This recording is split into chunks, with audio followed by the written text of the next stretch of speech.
드라마 매일성경 7회차 창세기 25장부터 28장. 핵심 내용과 메시지.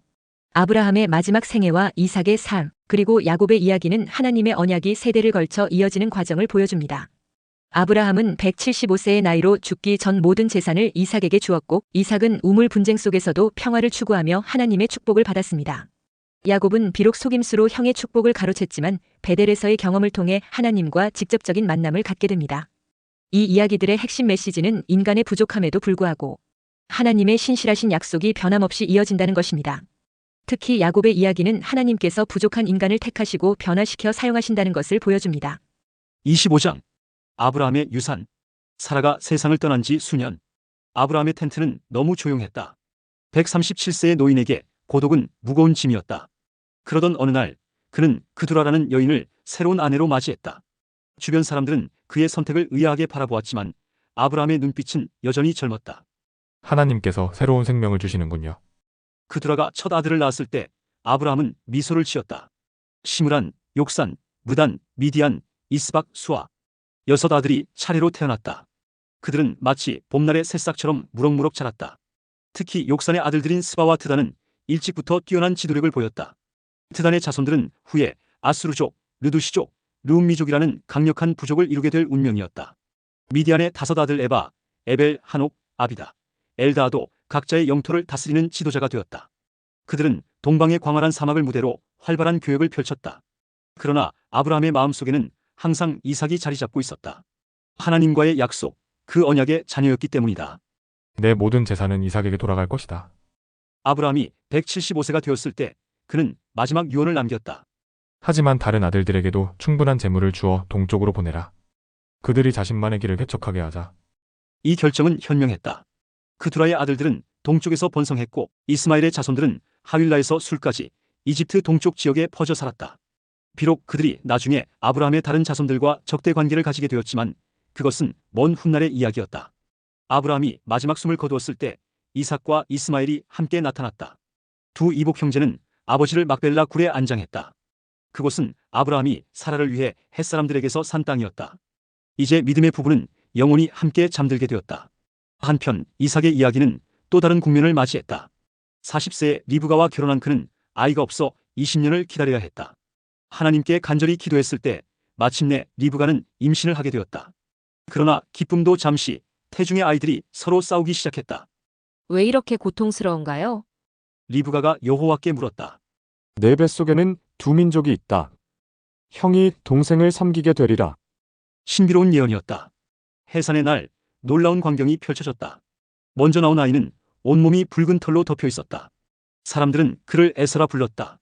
그의 뒤를 이어나온 동생은 형의 발꿈치를 꽉 잡고 있었다. 그래서 그의 이름은 야곱이 되었다. 쌍둥이는 성장하면서 전혀 다른 길을 걸었다. 에서는 거친 들판을 누비며 사냥의 기술을 익혔다. 그가 잡아오는 신선한 고기는 이삭의 마음을 사로잡았다. 반면 야곱은 조용히 집안일을 돌보며 어머니 리브가의 총애를 받았다. 운명의 날은 예고 없이 찾아왔다.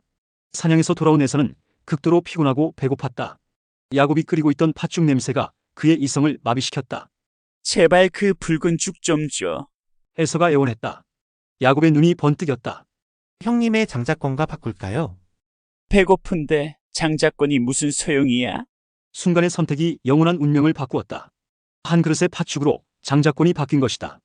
에서는 먹고 마신 뒤 일어나갔다. 그는 자신이 무엇을 잃었는지 미처 깨닫지 못했다. 이렇게 아브라함의 유산은 다음 세대로 이어졌다. 약속의 자녀 이삭을 통해, 그리고 또다시 야곱을 통해. 인간의 약점과 실수 속에서도 하나님의 계획은 착실히 진행되고 있었다. 26장. 이삭의 우물 전쟁. 하늘을 올려다보니 구름 한 점 없이 맑기만 했다. 이삭은 한숨을 내쉬었다. 올해도 가뭄이 심했다. 마치 아버지 아브라함의 시절처럼. 여보, 우리 그랄로 가요? 리브가가 말했다. 블레셋 땅이라. 이삭은 잠시 고민에 빠졌다. 그때 하나님의 음성이 들려왔다. 이집트로 가지 말고 내가 말하는 땅에 머물러라. 이삭은 안도의 한숨을 내쉬었다. 적어도 방향은 정해졌으니까. 그랄에 도착한 첫날 이삭은 딜레마에 빠졌다.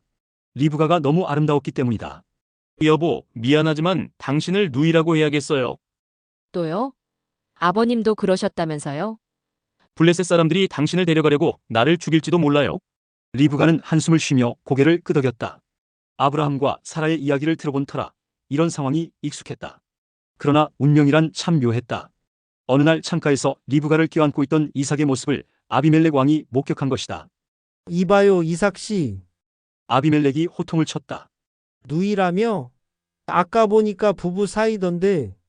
이삭은 얼굴이 붉어졌다. 죄송합니다. 제가 겁이 났어요. 하마터면 큰일 날 뻔했소. 우리 백성 중 누가 당신 아내를 범했다면. 다행히 아비멜렉은 너그러웠다. 오히려 이삭을 보호하라는 명령을 내렸다. 그리고 하나님의 축복이 시작됐다. 흉년인데도 이삭의 밭은 100배의 수확을 냈다. 양과 소가 불어나고 종들도 늘어났다. 하지만 축복에는 항상 시련이 따르는 법. 블레셋 사람들이 시기하기 시작했다. 이봐, 저 히브리 사람 좀 봐. 우리 땅에서 너무 잘 나가는데. 그들은 아브라함 시절의 우물들을 흙으로 메워버렸다. 결국 아비멜렉이 찾아왔다. 이삭 씨 이제 너무 강해지셨어요. 좀 떠나주시죠. 부드러운 말투였지만 분명한 추방이었다. 이삭은 그랄 골짜기로 이동했다. 그리고 시작된 우물 전쟁이었다. 이 우물은 우리 아버지가 파신 거예요. 아니요, 이건 우리 땅이요. 첫 번째 우물은 다툼의 우물이 되었다. 두 번째는 적대의 우물이 되었다. 이삭의 종들이 지칠 때쯤 세 번째 우물을 팠다. 놀랍게도 이번에는 아무도 다투지 않았다. 드디어 여호와께서 우리에게 넓은 자리를 주셨구나. 이삭은 기뻐하며 그 우물을 넓은 우물이라 불렀다. 부엘세바에 도착한 날 밤 하나님이 다시 나타나셨다. 두려워하지 마라. 내가 네 아버지의 하나님이니라. 이삭은 단을 쌓고 감사의 눈물을 흘렸다. 그런데 뜻밖의 손님들이 찾아왔다. 아비멜렉이었다. 이봐요, 이삭 씨. 우리가 좀 심했죠? 이삭은 의아했다. 하나님이 당신과 함께 하시는 게 보여요. 우리랑 평화 조약 맺읍시다. 이삭은 웃으며 잔치를 벌였다. 다음 날 그들은 맹세로 계약을 맺었다. 바로 그날 종들이 새로운 우물을 발견했다는 소식을 전해왔다. 이삭은 그 우물을 맹세의 우물이라 불렀다. 평화로운 나날이 이어졌다. 하지만 곧 새로운 고민이 찾아왔다. 큰아들 에서가 해촉 속의 여자들과 결혼한 것이다. 여보, 에서가. 리브가가 한숨을 쉬었다. 알아요? 며느리들이 우리 풍습을 전혀 이해하지 못하잖아요. 이삭과 리브가는 근심스러운 눈빛을 주고받았다. 하나님의 약속이 이어질 다음 세대에 대한 걱정이 시작된 것이다. 그래도 이삭은 믿음을 잃지 않았다. 아버지 아브라함에게 그러셨듯 하나님께서 모든 것을 선하게 인도하실 것이라 믿었다. 우물을 빼앗기고 다시 파기를 반복하면서도 그가 포기하지 않았던 것처럼 이번에도 하나님께서 길을 보여주실 것이라 믿었다. 27장 빼앗긴 축복. 이삭의 눈앞이 흐릿했다. 늙어 시력을 잃어가는 그의 세상은 이제 소리와 촉감 그리고 냄새로 가득했다. 그는 자신의 생이 얼마 남지 않았음을 느꼈다. 에서야. 그가 떨리는 목소리로 맏아들을 불렀다.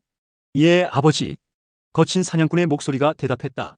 내가 좋아하는 사슴고기 요리를 해다 주면 죽기 전에 내게 마지막 축복을 해주마. 에서가 사냥을 나간 사이 리브가는 이 대화를 엿듣고 있었다. 그녀의 머릿속에서 계획이 빠르게 형성되었다. 둘째 아들 야곱을 위한, 아니 어쩌면 하나님의 계획을 위한 모략이었다. 야곱아, 리브가가 서둘러 아들을 불렀다. 내 형이 받을 축복을 내가 받을 기회야. 하지만 어머니, 야곱이 망설였다. 저는 매끈한데 형은 털이 많잖아요. 아버지께서 만지시면 바로 아실 거예요. 걱정 마. 내가 다 계획이 있단다. 리브가는 재빨리 움직였다. 염소 고기로 이삭이 좋아하는 맛있는 요리를 만들고 에서의 옷을 꺼내 야곱에게 입혔다. 염소 가죽으로 야곱의 매끈한 손과 목을 감쌌다. 완벽한 변장이었다. 아버지, 야곱이 떨리는 목소리로 불렀다. 누구냐? 맏아들 에서입니다. 이삭의 눈썹이 살짝 움찔했다. 목소리가 야곱 같았기 때문이다. 가까이 오너라. 내가 정말 에서인지 확인해야겠다. 야곱의 심장이 쿵쾅거렸다. 이삭의 주름진 손이 그의 손을 만졌다. 이상하구나.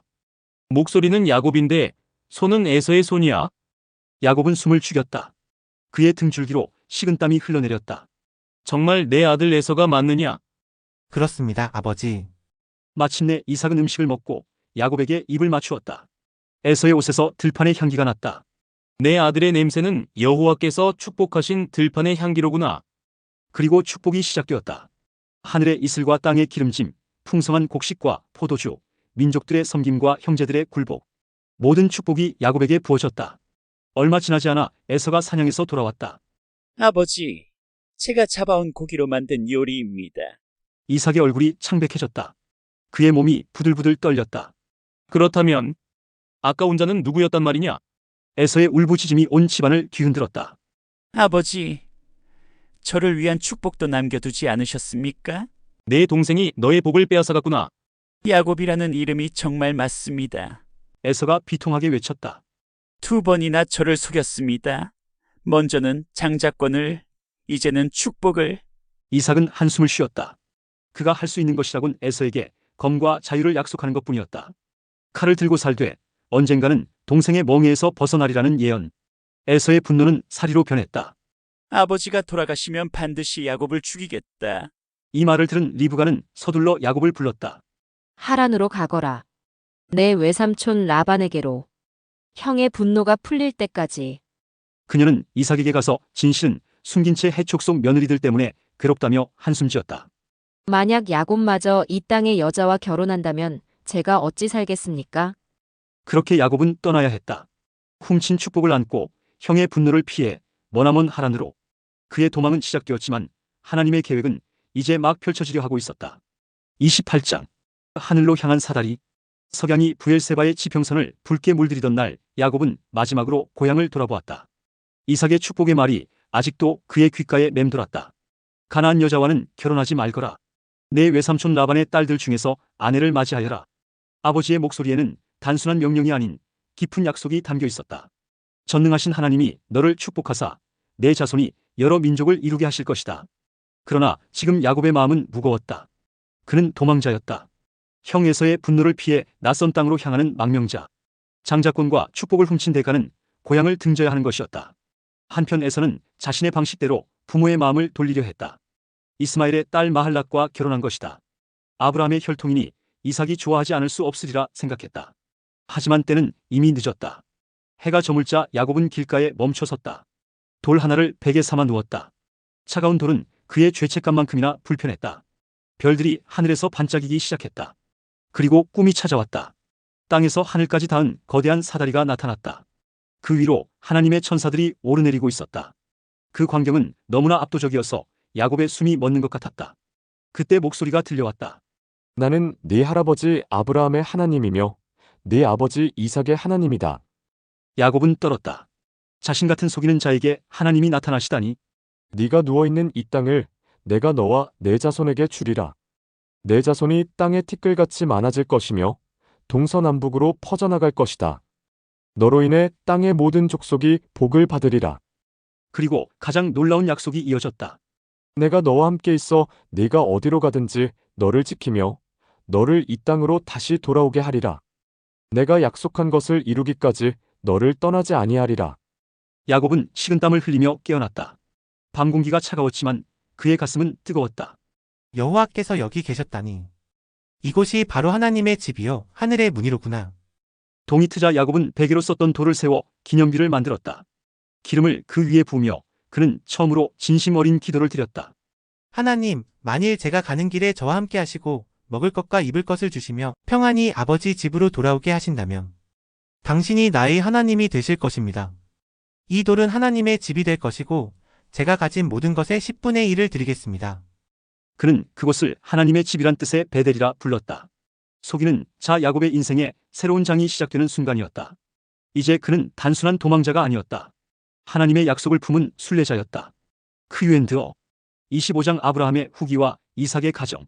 아브라함의 유산이 어떻게 분배되었으며 그 의미는 무엇인가요? 아브라함은 모든 재산을 약속의 자녀 이삭에게 주었고 다른 아들들에게는 선물을 주어 동쪽으로 보냈습니다. 이는 하나님의 언약이 이삭을 통해 이어질 것임을 보여주는 상징적 행위였습니다. 26장. 이삭과 블레셋.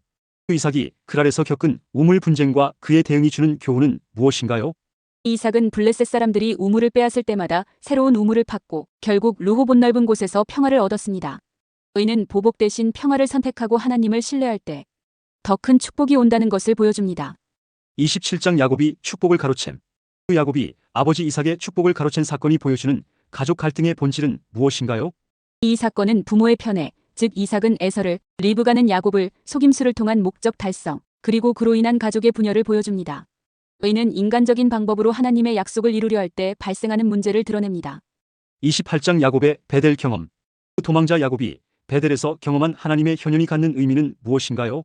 야곱은 속임수로 축복을 얻고 도망가는 상황에서도 하나님께서 그를 만나주시고 아브라함과 이삭에게 하신 약속을 갱신해 주셨습니다.